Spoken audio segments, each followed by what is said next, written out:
আসসালামু আলাইকুম। এটি মুন্সিগঞ্জের শ্রীনগরে অবস্থিত আল মদিনা জামে মসজিদ।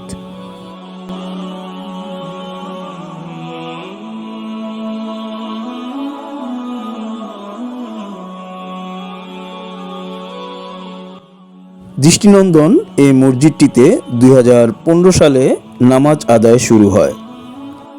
বড় দুইটি মিনার এবং ছাদের উপরে 4টি ছোট মিনার এবং প্রবেশপথে গেইটে 2টি মিনার সহ মসজিদটি এক গম্বুজ বিশিষ্ট মসজিদ।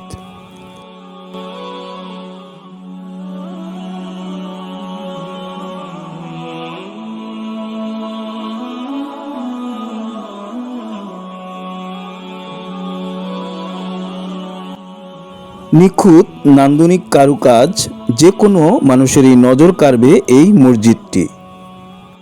মসজিদের বাহিরে বড় দুটি মিনার যেন মাথা উঁচু করে সমস্ত মানুষকে ডাক দিয়ে বলছে, হে মানুষ, গুনাহ করতে করতে যদি তুমি ক্লান্ত হয়ে যাও তবে ভিতরে এসো, আল্লাহর ক্ষমার কলম এখনো ক্লান্ত হয়নি।